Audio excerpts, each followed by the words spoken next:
It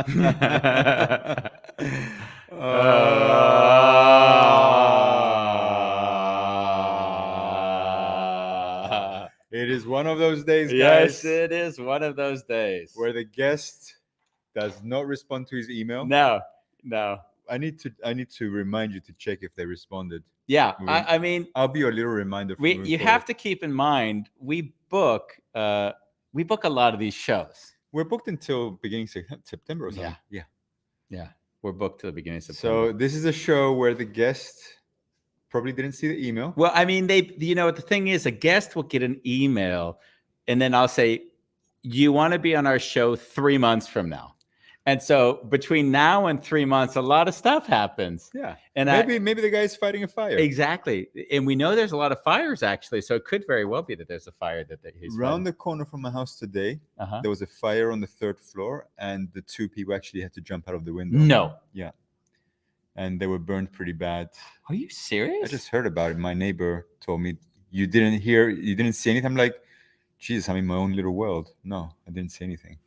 That's amazing. Ronnie is all into this show called Chicago Fire. So I feel like I'm watching fires daily nowadays. Yeah. So we don't have a title yet. But we'll figure out a title once we get into the show. So welcome to an untitled show where we have no clue exactly what's going to happen, but we're sure it's going to be interesting. And it's going to be a wonderful chaos. It is a wonderful chaos.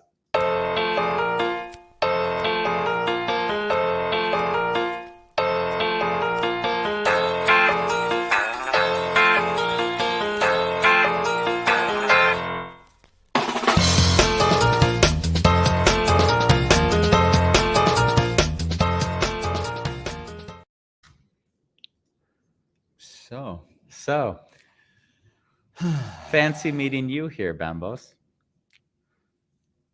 I got this, Andy. Jesus. So, what's a subject which excites you? I always keep a notepad with several subjects for exactly moments like this, and we can run through the subjects and see if one jumps out at you. I also have that list. Do you? Yeah, we both have it. It's a shared list. Yeah. So I'm gonna, or if you're watching and you would like to comment and say what show you'd like us to discuss, you can put a comment in, and we might discuss that for the hour. But we might. Exactly. No guarantees. Okay, we're gonna look, and let me just see some of the things that I have on my list. I have trouble finding vulnerability in male relationships. Mm-hmm. I have trusting the bigger picture. Beautiful. I've got living in abstraction. Abstraction is when people take a simple concept and then they'll make it so abstract that it gets hard to deal with anymore because it loses any sense of reality. Yeah. Then I've got overthinking things, which is probably similar to living in abstraction, but a little bit different. Here's an interesting one, which I don't necessarily want to get into today: entitlement and victimization. Oh, wow. Yeah, that's a heavy duty one. And then I had another one, Underachievers Manifesto, was like a one that hit me. The difference between holding space and re-traumatizing. Re-traumatizing. Yeah. Yeah. Definitely. I think that's a really cool one. For those of you who have just got on, the guest didn't show up today. Yeah. So we're figuring out a title. If you have a title that you want to share with us, just put it in the comments. Yes. And we'll see if it's worth discussing. So we'll be the judge. Now no one's going to want to suggest anything because they're going to feel like exactly. I have Fish Love, which I always love, but I think we need to prepare for that show. Really? Yeah, because it was a video that I saw online. It was so wonderful. If you haven't seen it, I wanted to start the show with that. Fish Love. Labels. I think labels are really nice, and we discuss that sometimes on shows. Yeah. The concept of not a match. That's one that I thought would be really nice to dig into. Okay, let's just stop there. Okay. So there's 3 titles which I like. Give me. Okay, go ahead. So there's not a match, labels, and trusting the bigger picture excite me. Say that again. The three that excite you. Labels, Labels. not a yeah. match, Not a match. and trusting the bigger picture.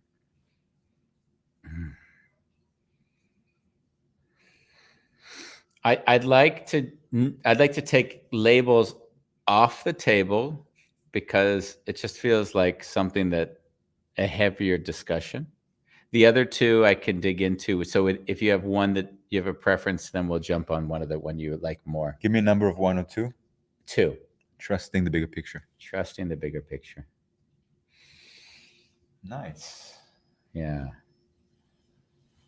So when you came up with this title, I'm assuming it's having a vision of what life can look like. For example, your experience with the house in Spain, Yeah. and following that without even knowing if it's going to manifest or not. Yeah. I've seen when I talk about trusting the bigger picture, Mhm. I also use another terminology, is that I'll often set an intention, but I won't necessarily focus on the goal. Example. So the example would have been the house in Spain. Yeah. So setting an intention. The intention was, it was a broader intention. I said, I want to have a place that I can live half of my time in a year. I want it to be green. I want it to have nature. I want to be able to grow my own vegetables. I want it to be warm. I'd like to have a community around me that I would like to interact with, but not be forced to interact with. I'd like it to be easy to take care of, so I don't have to be worried when I'm not there. Yeah. So that was all the details that were in the back of my mind. And then I felt each time I went to a place, does this feel like it's checking all of these boxes? And funnily enough, the place that did check it was Orkiva, which we went to together 2 years ago. And I still didn't force it in that direction, because what I've learned in my life is that when I force things, then it tends to be more of a struggle. And if I wait to see that everything feels right, then I'm always staying in connection through a process. I'm always enjoying it. Patience. Yeah, it also requires patience, which is interesting, because Ronnie and I will have challenges sometimes, because Ronnie really likes things to be well organized and executed at times. Yeah. This case, she was a little bit, she didn't. She surrendered to She to surrendered you to me in a on way. this one. And then she'd asked me, where are we on the project? And I said, there's nothing that feels good at the moment. There's nothing that's drawing me in. And then if you would force a trip to go there and then go with a real estate agent, what I feel in myself is I feel a constriction, because I'm feeling like I'm being pushed in a direction where I'm not even actually sure if the place is right yet. Slow that down a little bit. Yeah.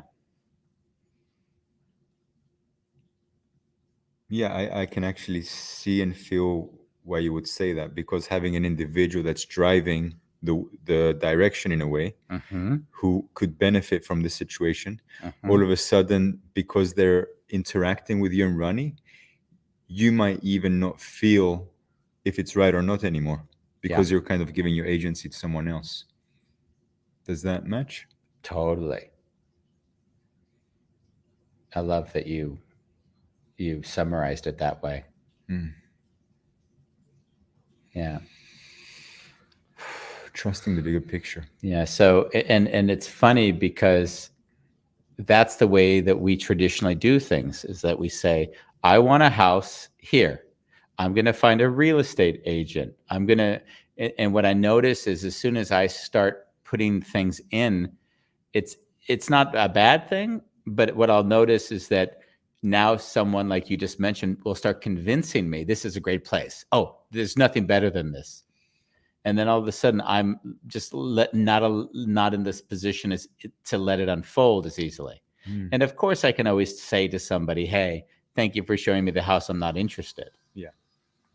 But in this case, as you know, it went so well because I connected with the owner of the place that we purchased. and it was just an effortless connection.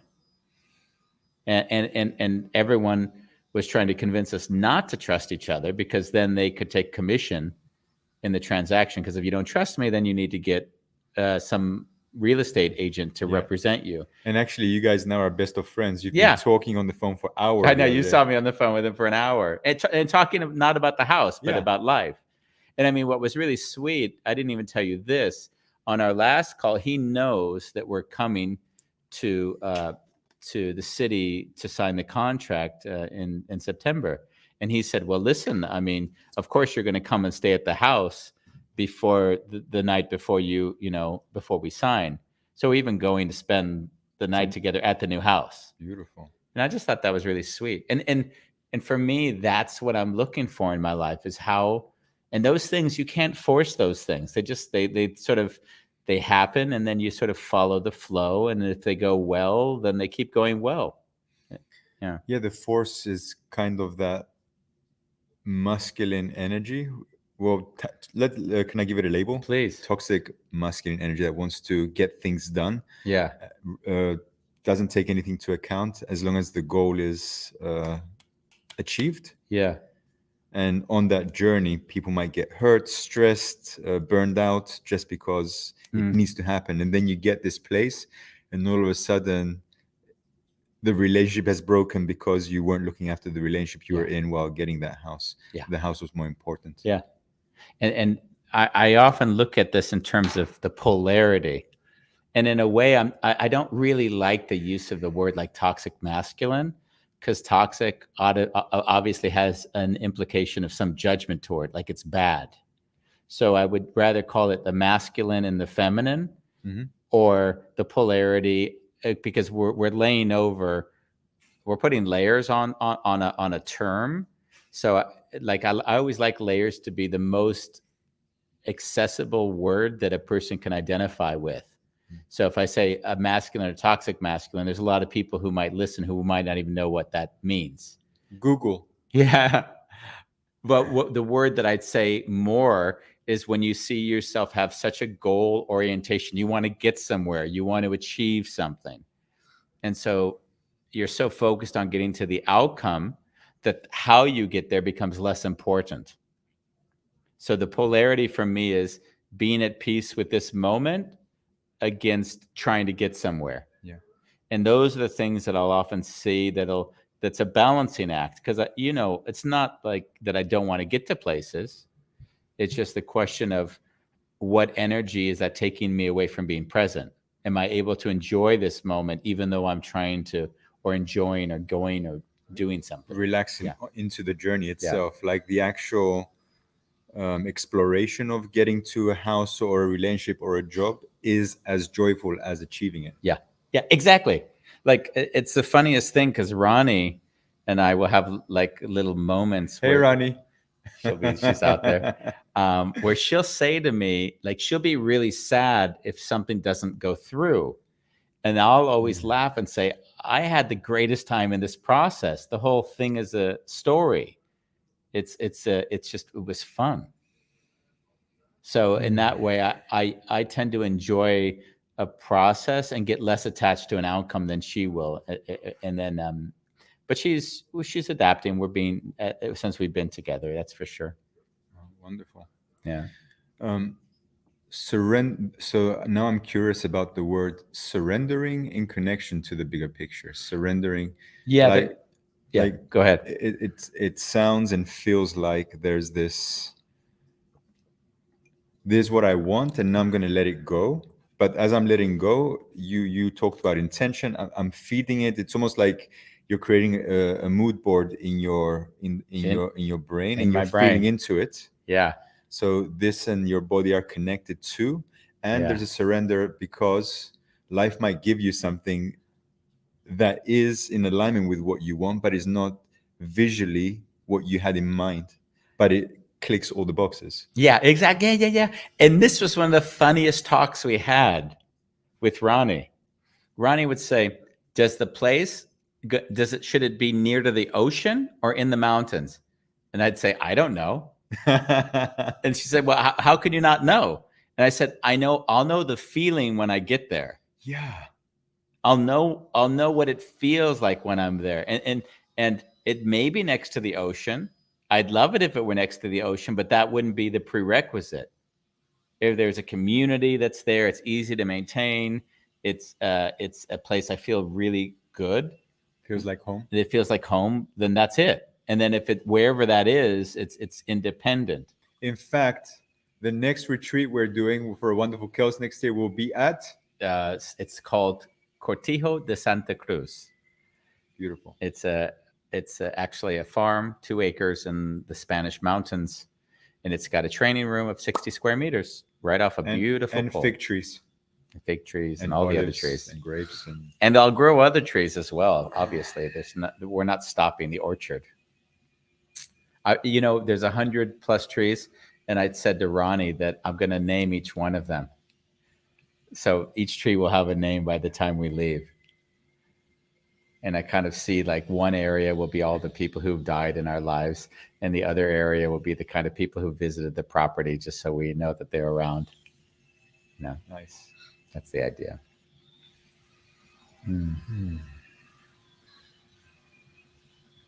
You said something earlier that I didn't.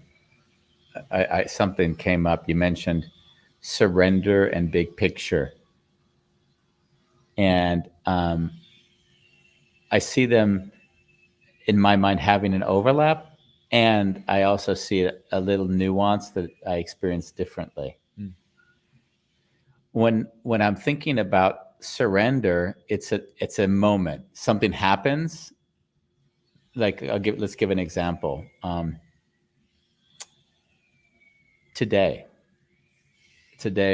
for you that are just coming in, if you saw what Bambos and I had gone through before coming on this show, it was pretty chaotic.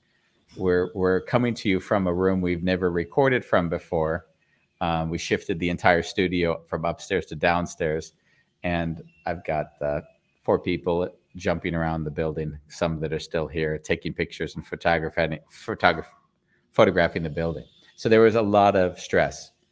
And I noticed that the guest wasn't showing up. So at some point, because there was so much out of control, I saw, wow, and now the guest isn't even showing up. Yeah. And there was the split second, like, oh, I don't know what we're going to talk about. And then there was a split second after that, like, oh, that's great. We'll figure it out when we're on the show. So that would be the first moment of surrender. That would be surrendering to a moment. Instead of an outcome, and just trusting that it's going to come out. Just trusting that everything will be fine at this moment, and we'll figure it out together. That's the first surrender that I would say. Yeah. And I would say trusting the bigger picture is, so if I was going to put it as a sort of a separate distinction, the one is I'm letting go of whatever I thought it may have been or should have been or could have been, like that I let go of. Yeah. On the other side, when I say I'm looking for a house in Spain, it's far more of a vision in the future that's sort of, I can kind of see it, but it's not so crisp that I can say I got to fly to this location at this time to get this house. Yeah. So that would be the big picture, and I'll hold that lightly without forcing it, because if it doesn't materialize, then I'm not going to act, because then I would act from a sense of wanting to get it done. Not because it's the perfect moment, but because I just feel like I need to get this done. And there's a different energy. So the surrender is one thing that I wanted to distinguish, is just surrendering to what comes up in a moment. The big picture is allowing myself to hold a vision for how it could look, and then feeling as if I'm moving in that direction, subtly, small little steps, without forcing it. But if it comes, I act immediately.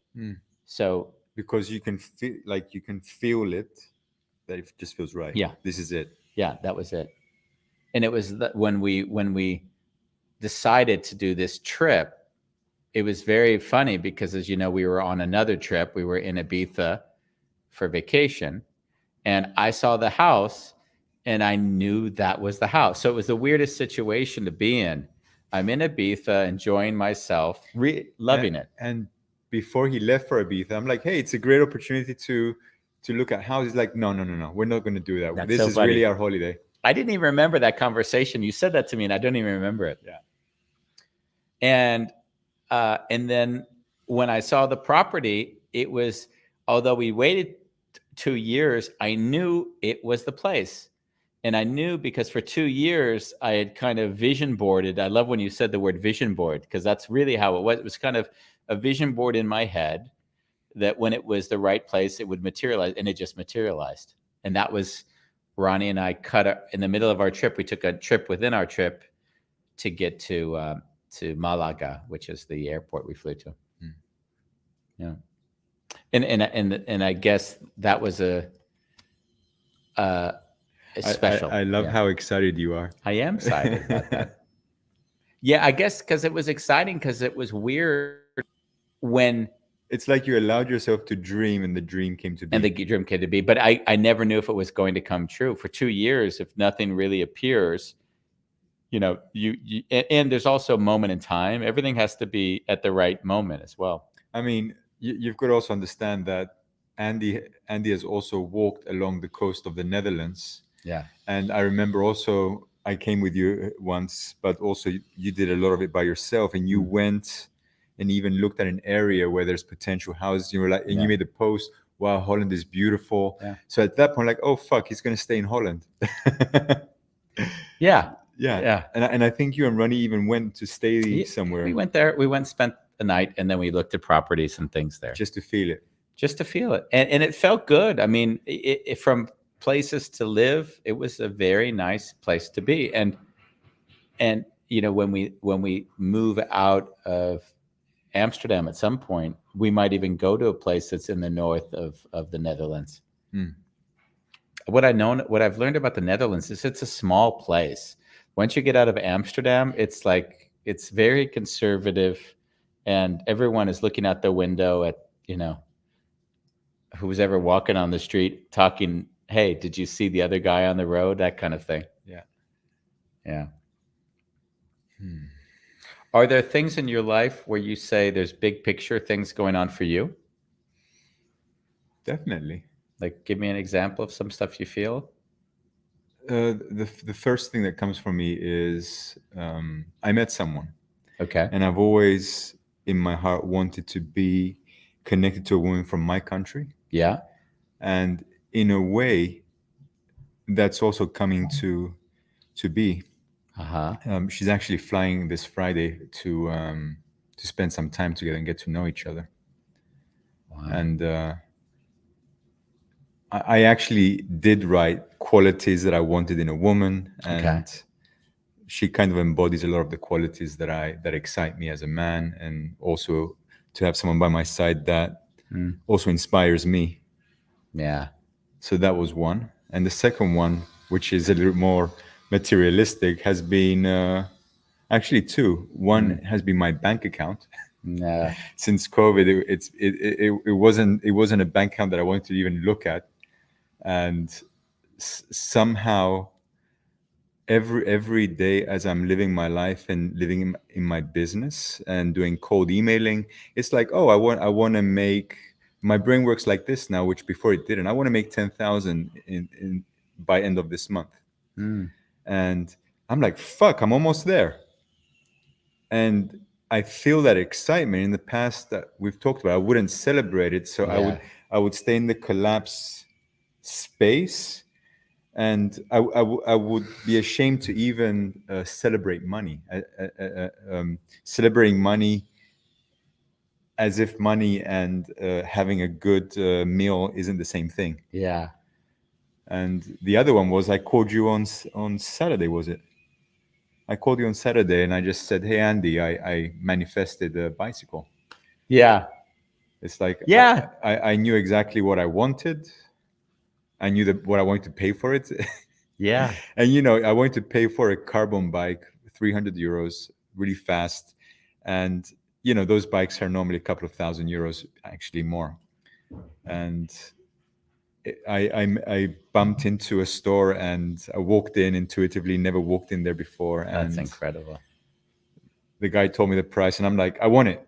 He looked at me like, don't you want to try it? I'm like, I want it. I love that. And I did try it, and it was really good. Do you want to take it on air so people can see it? No, that means I have to get up. I was gonna say, are you as proud of your bike as you are of the building that we just got? You were Yeah. as excited. I saw your eyes; they were lit. Yeah, I was excited because in a way, I'm hesitating to say this, but by hanging out with you and like there's certain parts of how you live that inspire me, and through osmosis I see that I am, it's like there's a fire in me that's building up and building up and No. building up. Yeah. And how do you, like, if you think about when you're feeling the fire and when you're not, what's the difference? Oh, I wouldn't say like that. I would say more. There's two states. One is fear-based, Okay. and I need to get somewhere, and the other one is I'm very present with where I am, and even though things are going good, let's say good conventionally, I also feel surrendered and trust that whatever happens, I can rebuild it now because Yeah. I've had this experience. If that makes sense. Yeah. I guess I kind of would. It's funny. I don't know if I could separate the two, but I would say there's living from fear, and that's a visceral feeling. If Living from fear. Yeah, if you can't connect to that in yourself, you really don't know what that feels like. I mean, in a way, Contraction in the chest, heart beating fast, the in your head, yeah, survival mode. Brain is always active, like always telling stories, and each story feels so real. It's a very uncomfortable place to be. Yeah, and I will also have that in my head, obviously. Yeah. And I'll just sort of laugh at it a bit more. Yeah, like, oh, there you are. There is one more thing though. Yeah. When we talk about bigger picture, it's nice to surround yourself with people who live in that way. That's true. And I am blessed, and I have 2-3 people right now in my life who I see once every 2 weeks, and I see you every day almost. And it's really nice because through them living their bigger picture, I'm really celebrating their successes. And it's funny, I was reading in a book, and they said, celebrate the people that support you during times of success, because it's easy for them to celebrate you when you're not successful and failing, because then they feel useful. Does that make sense? You have to say that again. Celebrate the So people. if you're having hard times, it's more easy for people to support you because they feel useful. And also, but if you're successful, they don't feel useful, and if they're not doing so good in their own life, then it's very difficult for them to be happy for you. Okay. I don't have that, so that's a foreign language to me. You weren't bullied, like No. I mean, if I don't know if I say it properly, but it would mean I'm happy when everyone around me is successful. Yeah. And I don't. No. I think you missed the point. Oh, okay. And I don't feel that I'm not being useful. Yeah. Okay. What did I miss? I don't know then. Oh, I just, you know what? Forget it. I would have to get the book out to explain it to me. He wanted to say this. I think the one point that you did say that I connected to, which I found was interesting, was that when someone is not having a good moment and they reach out, ask for help, what people don't realize is they're giving the other person a gift, because that person, in helping you, gives their life meaning. Yeah. So in a way, people don't realize that asking for help is really a gift you can give someone else. People don't realize that. Yeah. Say, I need help. I need support. Like it's often it's a show of weakness, of course, for some. Yeah. I can do it by myself. Yeah, yeah. Very independent. So yeah, that obviously I can identify with that. Uh, at least now in my life, um, I love supporting people, and I noticed when I was first coaching or mentoring people, I would buy into the idea that I was helping them and that I needed to feel the gratification that I was helping somebody else. Like that would be something that I needed to feel to give my life meaning. And now you don't give a shit? Less, yeah. Yeah. I wouldn't say I don't give a shit. That's not true. My identity feels less tied to it. Like if someone does, if I've coached somebody and apparently they're doing even worse than before we started, then I'm like, hey, I guess I'm just a shitty coach. You know what I mean? There's no like, and I'll look for the areas where I see that I could change, improve, or adapt for that individual. And that's clearly also present. Yeah. I've got a funny talk for you. I was helping a Cypriot man. Not me. Not you, but I was helping a Cypriot man. And then he had a big breakthrough, which was really beautiful. So the Cypriot man asks me to have contact with his brother. So now I have contact with the one Cypriot, and then the second Cypriot, now I've had contact with the second Cypriot. And he had a big breakthrough. So now this morning, the mother of the two Cypriots calls and says, hey, I want to talk to you now because my sons are doing well and I'd like to have a talk with you. So now I've got like a big Cypriot community that I'm now building around myself. You know, when they said when in the 80s, they said, I'm really big in Japan. I feel like I'm really big in Cyprus right now. Andy, when you come to visit me in Cyprus, we're going to be standing at the airport waiting for you with, Exactly. with like banners. Everyone's going to say, who's coming? The wounded healer is coming. Yeah, the wounded healer is coming.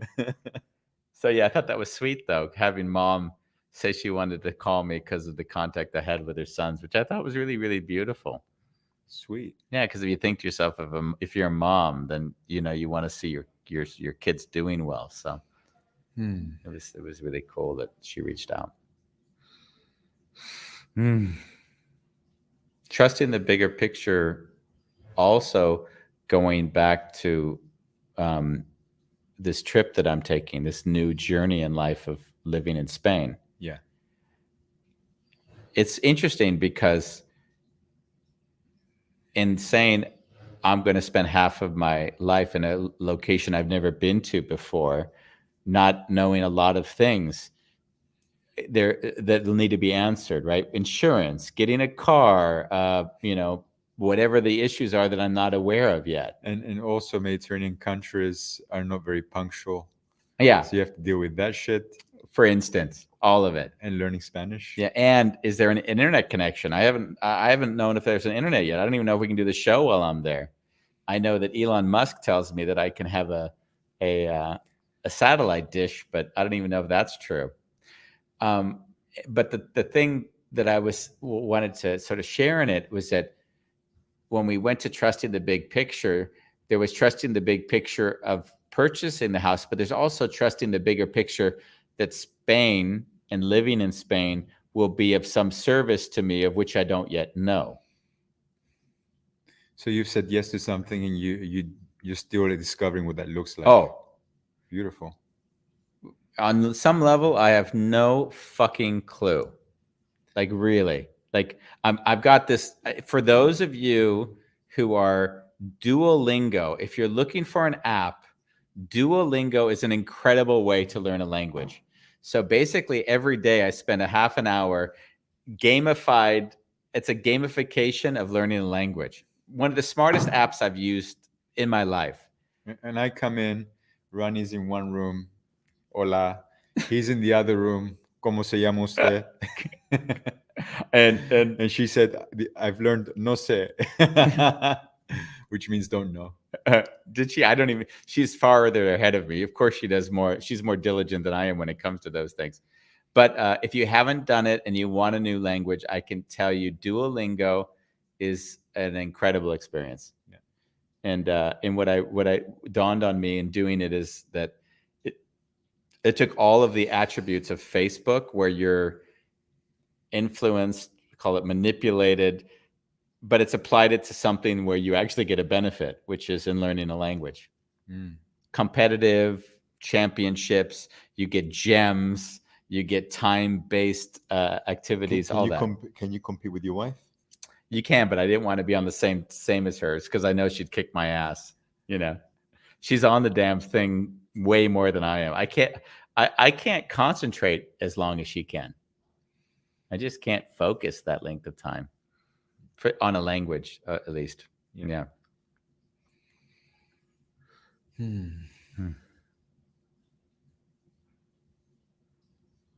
Trusting the bigger picture. Part of that title also refers back to A Wonderful Chaos for me. Oh, fuck yeah. Yeah. What comes up for you when we reflect back on A Wonderful Chaos? Oh, I remember when we were in the front room of the building, and I said to you, it was the first day of lockdown. Okay. And I said, hey, Andy, we were having a talk. You were supporting me. And I'm like, hey, why don't we record these? I know we're recording them, but why don't we do a video and go live? So we'd start with Facebook Lives with a phone, right? And a tripod. And the fact that it even evolved into this, like from one moment to the next, we had lights, studio setup. Yeah. We had the iPad, then it became an iMac. Then we had proper mics. Yeah, we really upped our game step by. We still haven't upped the video though. We're using a computer from 2008 right now. So I mean, did you notice the video from yesterday? Did you see it? The quality of the video was much better because the camera in the new iPhone is obviously better than the one we're now using. So nice. I think it would be good for us to up our game on the camera thing at some point as well. Yeah. And also when people say, oh, so are you guys making money with it? Yeah, exactly. Gee, I love how, I don't know what people are thinking when they see a podcast and wow, so you guys, how many downloads do you get? Yeah. How many followers do you have? How many watch it live? Yeah. We have an avid community of over 50-year-olds. We have at least 10 people that follow us on Instagram. There's a few in their 30s. Yeah, are there 30s? Yeah. I always like to say that we're Oprah to 10 people. That's my comment. We're Oprah Winfrey to 10 people in the world. and the beauty of this, if there would be a moment where it doesn't make sense to do it anymore, just because I'm in my country, you're in Spain, and just the internet connection sucks, then there's also that space where we surrender, right? Yeah, that would be a surrender moment. It's just not meant to continue. Yeah. Right. Which means watch us while you can. Yeah. Like us, follow us, share us, and whatever you're supposed to do when we talk about these things. Yeah, I do feel like what you said is that it's a moment, right? If we pushed it past its due date, I don't think it's good for us or people watching, because they'll lose the excitement of the creativity, right? They don't want to hear the same story 10 times. And I do have friends who have podcasts. Yeah. And we do a daily show. Like, I can imagine, especially for one specific individual, the guest not showing up would be a very big deal. Yeah. There would be people who would say, oh my God, what do I do? Especially if it's live, right? Yeah. But I think rarely people do live podcasts. I think in general they record them, they edit them just to get the fluff out. And there's a certain, we'll sit in silence if we don't know what to say. We're not going to pretend. Yeah. I also laugh at the stories that we get, because there was 2 days ago where there would have been a pretty fantastic story, but we'd already done that story, and it would have been crazy to bring it on again. Which one? What are the odds of us finding two women who do burlesque and are lawyers? What are the odds? How is it burlesque is being a lawyer is a gateway drug to being a burlesque dancer. And she's a criminal lawyer. Yeah. So I just think it's hysterical that we have two people both the same background. Now you realize how many shows we've done, because if we've already got the lawyer burlesque singer, like what are the chances of getting the second one? Yeah. How many shows have we done now?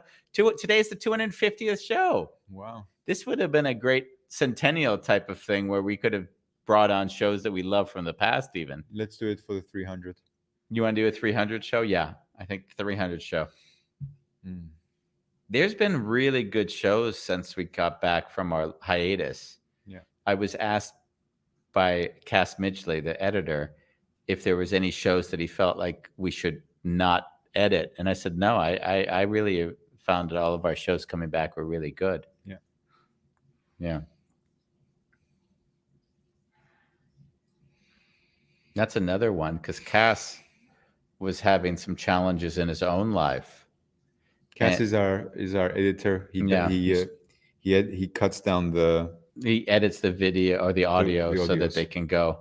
So if you ever listen to A Wonderful Chaos on Apple or Spotify or any of the other platforms, he spends a lot of time cutting out the content that isn't as interesting. It was nice because I think he asked me at first, like, is it okay if I cut out something? And I said, don't have to ask me, just cut it. If you don't find it interesting, potentially no one will find it interesting. Yeah, I'm trusting that if you don't find it interesting, no one else will. And so that's a beautiful way to live, right? Yeah. And by the way, it's the same with Stephen Palmer, who edits the books, is that there were really stories I loved in both The Last Letter and The Wounded Healer. And when he went through the edit, he said, Andy, this story just isn't strong enough, or it doesn't belong in this book. And there was really emotionally hard to surrender. But, in this case, you're going to laugh. I'm surrendering to their bigger picture. I'm saying, Stephen, you know what you're doing. I trust you know what you're doing. If you say it doesn't belong in the book, it doesn't belong in the book. And Cass, the same difference. Cass, if you say it doesn't belong, then it doesn't belong in the podcast. So I do feel that when you work with people, especially people that are good at what they do, then you have to surrender to their bigger picture. Well, if you're in alignment with them, potentially their bigger picture is in your benefit. So yeah, clearly. Yeah. Transition? Yeah, please. People that cannot find their bigger picture or are afraid to go into the bigger picture. Dream. Also. Would you even say dream? Yeah. They don't have the capacity to dream big. Wow. Just because life has given them. They're surviving day to day. You don't even know. Their bigger picture is, can I go to sleep tonight and maybe not be in debt? Yeah. Like I work out in the Wester Park at 5 a.m, and I've got my, there's no one there, so I have my my speaker on. Okay. And I'm listening to audiobooks on money, on lifestyle, and on whatever. Yeah. And then you've got this homeless person moving in the night, in still dark, going through the garbage bins, and I've got this pumped up. Wow. And it's a little bit surreal in that moment. Yeah. Must be. Yeah. But interesting thing is, like homeless or not homeless, the quality of just being where you want to be, doing what you're doing, is something it would be hard you couldn't judge someone and say, oh, they're not actually living whatever they want to be living. Oh, definitely. Yeah. I see what you're saying. And I just find it, and I guess the reason why I say that is that it goes back to, like, if I close my eyes, am I doing what I want to be doing? Yes or no? Yeah. And then if I'm not, then is there something I'd rather be doing? And then if I say yes to that, then the question is, what might that look like? And then you can go really far out. If you're Elon Musk, what it might look like is living on Mars. Or if you're somebody like, okay, it's earning 10,000 euro more next year than I earned this year. Mm.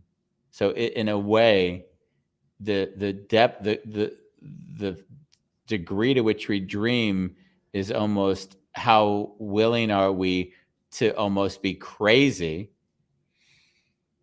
because it's crazy to think you could live on Mars in your brain or my brain, but in Elon's brain, it makes all the sense in the world.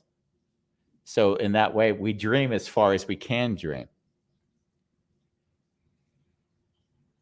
So it goes a little bit. It's almost like you need to create new paradigms for yourself to live in.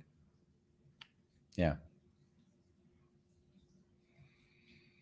And then when we dream it out, and what I find curious is that, and I'm sure it's true for you, when you've gone through one iteration of having something that you felt was almost impossible to reach, and then you reached it, immediately your brain creates another foundation of confidence, and you can dream to the next level.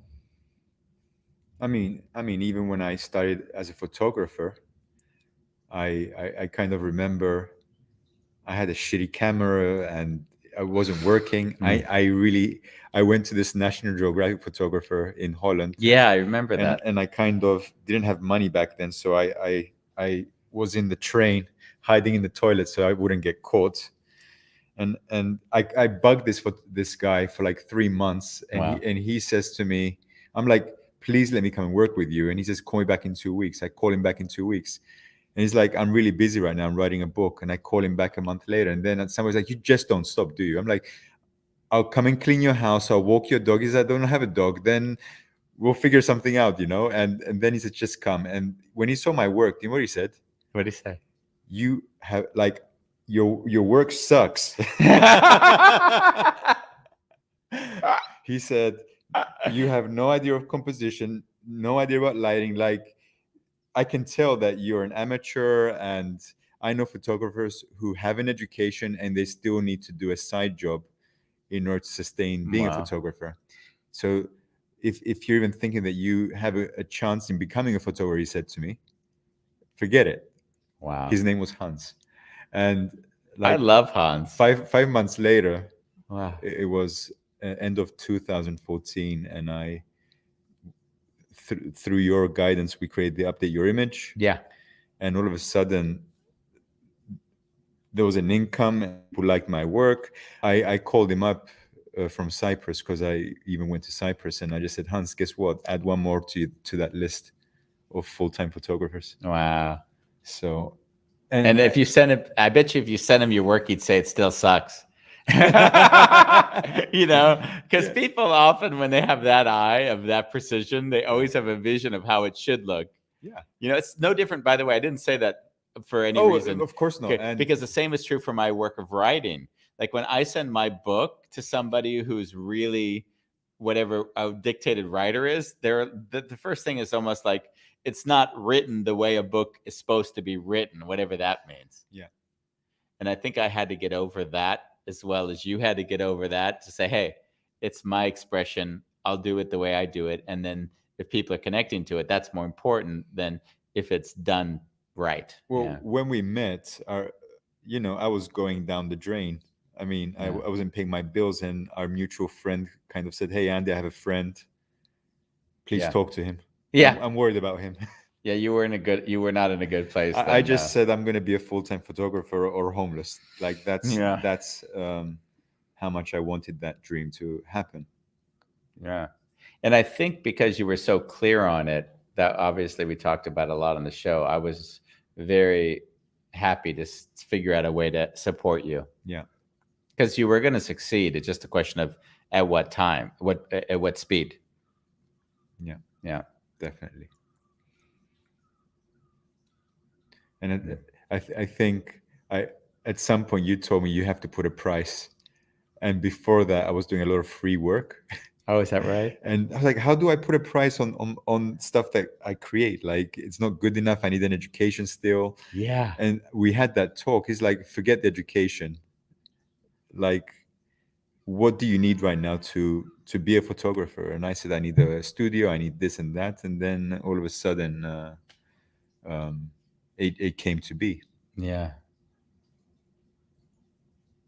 Isn't it funny if we recorded if we recorded 2 years prior to when we started doing this show, we would have had a reality TV show in your life, because it would have been the trials and tribulations of trying to make it work. It was terrible. I mean, you were the only person I was talking to, because I couldn't talk to any of my friends anymore because everyone was worried Yeah. and judging me and telling me to get a real job. So you were the only one I was talking to. But it wasn't like I wasn't worried. Are you kidding me? But we would say, hey, Andy, I'm trying this. You say, okay, so why don't you try this? Yeah, And then yeah. I'd go out for a few weeks and I'd try it out, and nothing. And I'd call you. I'm on the streets and I'm crying and I'm like, nothing is working. It sucks. Yeah, I would always be like, hold on. An experiment, if something works, is like a week or two. Like, you'd go a month sometimes where things weren't working. I'm like, okay, let's iterate. Let's iterate, Let's figure out how to improve on what we just did. Yeah. That was funny. Yeah, when you'd go to the station, that was you were offering at that time. What was it? You were offering iPhone workshop tours of Amsterdam. iPhone workshop tours of Amsterdam. And you said you'd be here at 10 every day, and you weren't getting anyone to show up, I don't believe. I'd go and stand outside museums, Station. hotels, and I'd give flyers out. I'd tell, Yeah. And then I'd go there, and then no one would show up. I was like, fuck. You were so dedicated. It's incredible. Yeah. Cried a lot that year. Yeah. So before Unmasked Photography, it was I Capture Amsterdam. Oh, that's right. Yeah, I remember. It was crappiest logo ever. I don't even remember that logo. Better. Oh, wow. I mean, it's impressive if you think about it. Like, you are basically one of, if not the highest ranked photographer on Google in Amsterdam. Second. The second. Okay. And that's a lot. How many reviews do you have? 230. 230 reviews of your work on Google since you began. That's pretty incredible. Yeah. I mean, I really paid attention to it, though. Yeah. Because I see other photographers, they're 10, 25 reviews. Yeah. So, yeah. I know, but that's just thinking about like the energy required to build up that reputation. And I think that people, they say they want to be something, and they don't realize that it takes so much time and determination and doing it continuously, that it's so easy to say, oh, I'm not getting what I want in the first year. And I think I've often found if I do something, it might take me 3 years before it really starts kicking in. The funny thing is, all the hotels that I approached, all the Golden Key concierge of Amsterdam that I approached the first year, they only contacted me 2 years ago. Yeah. So that was after four years. Yeah, after 4 years. Yeah. Bowl along. Late to the party today, Bowl along. We've been waiting for you. He writes, one of the greatest gifts one can give you is trusting in your ability to be great. That's really beautiful. Because I want to cry when I read that, by the way. In our relationship, yeah, I didn't believe in myself, and through you helped me believe in myself. Yeah. You believed in me. Yeah. I couldn't see it. Yeah. And I have those people for me. So David Jacobs, who is a dear friend, and he's always been someone who's just trusted and said, you know what you're good at what you do, so just dedicate yourself and it'll be great. And what I found so beautiful was with both books, he was so loving. He bought 100 copies of both of those books, and he's on boards of several companies, and he gave a copy of each of the books to the people on the boards he was on. And he said, if you want to understand like what's important to me and how I see the world, or what I sort of see as Beautiful. relevant, it's encapsulated in these books. And for me, there's an overwhelming feeling of, like Bola Long writes, of the greatest gift that he has given me is trusting in my ability to be great.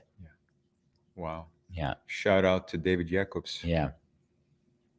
And I think that's the beauty, because if we look at life, when David gives me that gift of just the trust, then I have the gift that I can give to you and to others in my life. Yeah.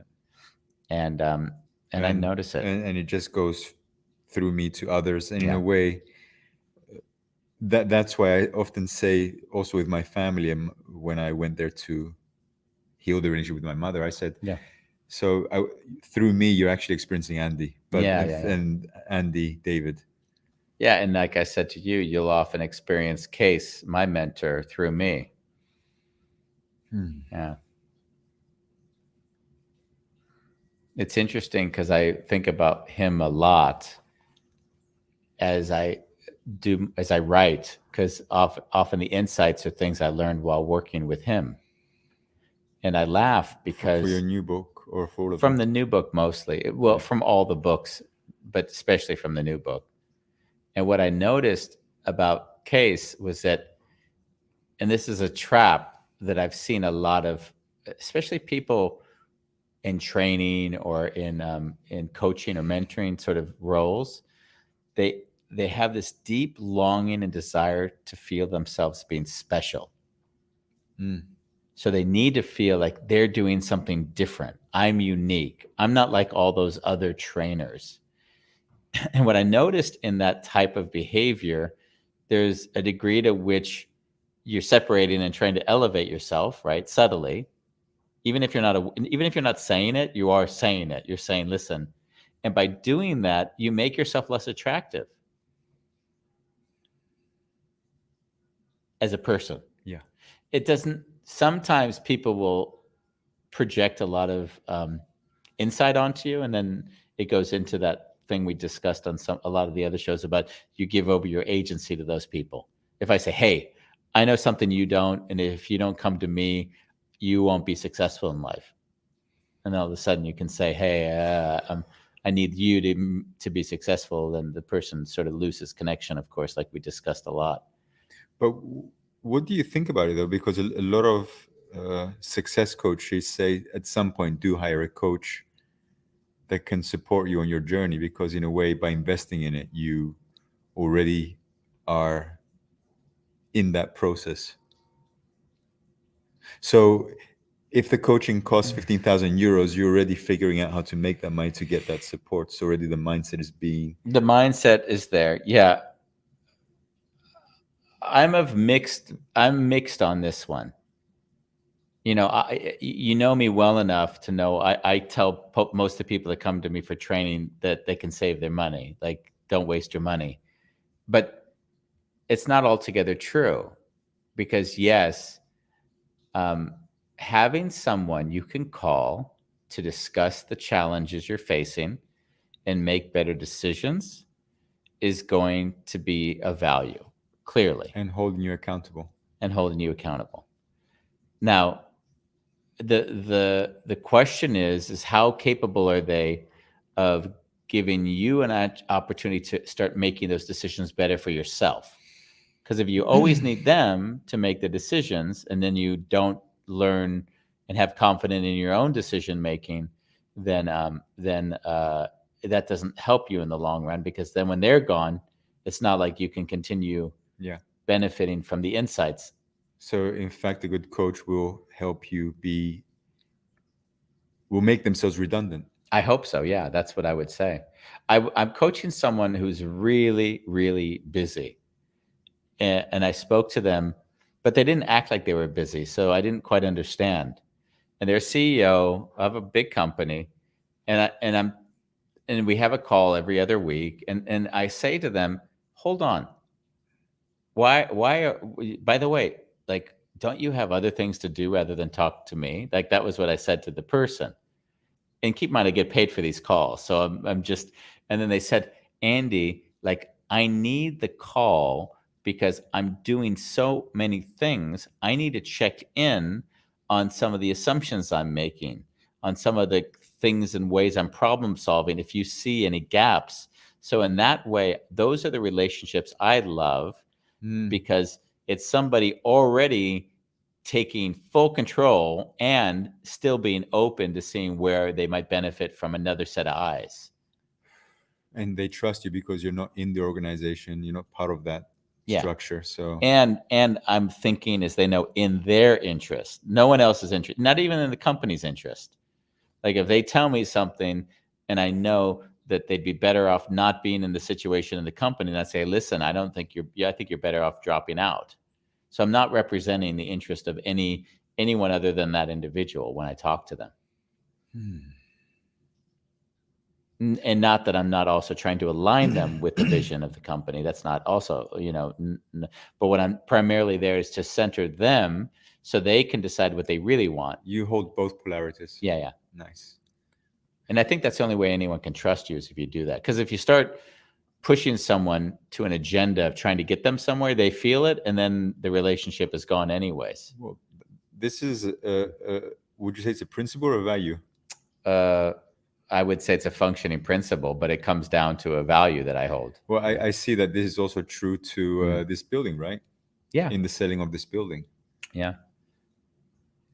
Bolalong is letting us know that he's been listening to us from the beginning of the show because I commented he hadn't written anything until 55 minutes into the show.